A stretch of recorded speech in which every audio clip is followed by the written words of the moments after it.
So here we are. It's our last morning in the Gold Coast. Maria, I thought it'd be really good to just jump on and do a quick summary of what we've learned at the Neurodiversity and Wellbeing Conference, the first one of Australia and New Zealand. Yeah, the inaugural conference, which is really cool that we got to be a part of it. It was 2 days jam-packed full of information and meeting new people and networking, which was excellent for us. I think one of the things that we really took away was that culture of belonging and using the word belonging instead of inclusion, because it sounds like we're having to, make accommodations so that someone else can fit what is normal. And that was really lovely, because even in our presentation, we were using the word belonging without even having heard that information. So that was excellent. And lots of information around really accepting all of the neurodiverse people in our lives as they are.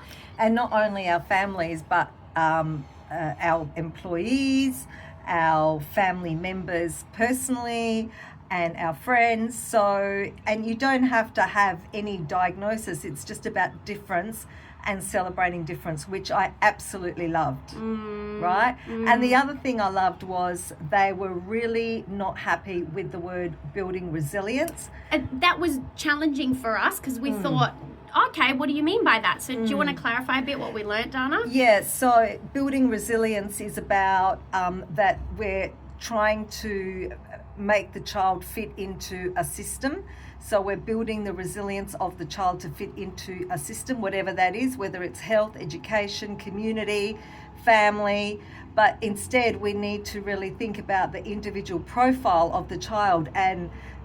Instead of resilience, that we need to first focus on recognition. Correct. So recognizing their profile, and then also supporting them to belong by making changes in the environment, calibrating the environment. And I love that word. Yeah, by we heard Dr. that. Peter Warmby from the UK. He was talking about calibrating the environment.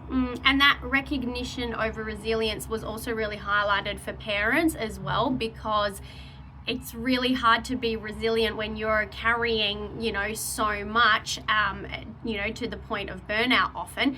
And if you have a chance to recognize what's been really hard for you and what you've been carrying for so long, once that's been named and acknowledged, then you're in a way better position to actually take the next step forward. And one thing that really stuck out for me was we often say, but kids need to learn. They need to learn to fit in. So there was a really great example that Dr. Peter Warmby gave about, I think it was Dr. Peter Warmby, where he said about, imagine if you had to wear wet socks all day, every day for the rest of your life, and people said you're not allowed to take those wet socks off.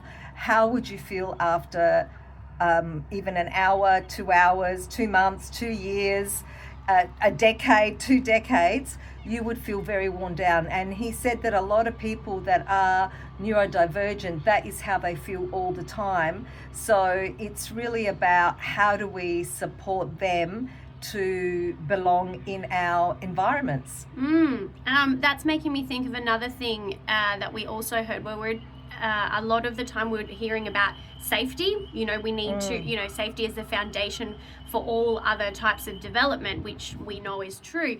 But we often think about safety as just being, are we feeling physically safe? But then, our lenses were widened open to think about, well, how can we create psychosocial and emotional safety as well? So that was just a really nice reminder. And I loved it because it wasn't just about neurodiversity, wasn't just about autism and ADHD. It was about mental health. So bipolar, people talk about bipolar, personality disorder, fetal alcohol syndrome. So there were many different areas that people were focusing on, and they were also talking about NDIS and lobbying NDIS to support people from different backgrounds. Yeah, definitely. And there also was discussion around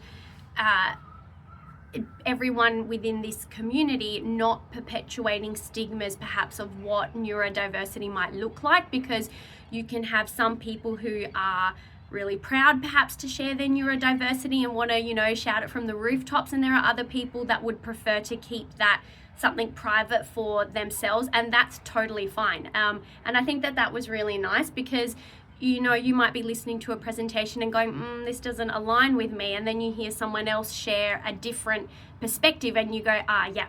So that was really nice too. I loved it, and I just felt really comfortable at the conference and at all the presentations.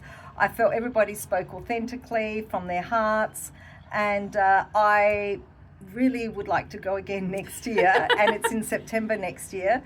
And I just thought it was amazing. And they had 200 participants online, so you don't have to actually attend physically, you can be online, which I thought was brilliant, because a lot of people can't travel because of their sensitivities in airports. So I thought that was really nice that they had that option. Yeah, and we got to meet lots of cool people and make some useful networking connections in terms of the products that they're using that we thought we might like to use at our clinic, and about the ideas that they're doing and them feeling inspired by the way that we work. And language, changing our language, changing our perception, as well as obtaining more staff mentoring, because we are always wanting to learn about the latest evidence-based practice. And there was a lot of evidence-based practice, a lot of researchers, so it wasn't just let's all get together and talk about ourselves, but there were university lecturers from all over the world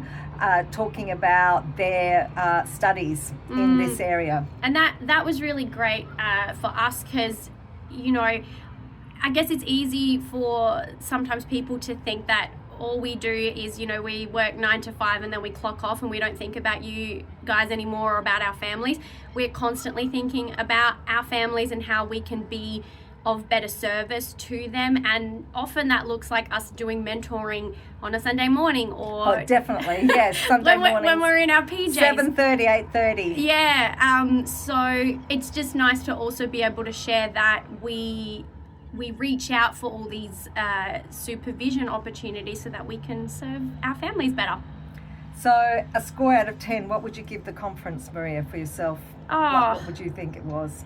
I think I'd give it, you know, like a 9.5 out of 10. If I could have had a barista, you know, right there in the conference making me the coffee, instead of having to go and hunt for it, then I'd give it a 10. Yes, probably the same. I would give it a 10 for the content and the people, and it really exceeded my expectations. So, okay, so that's it from us, and we'll see you back in the clinic when we get back. Bye. Bye.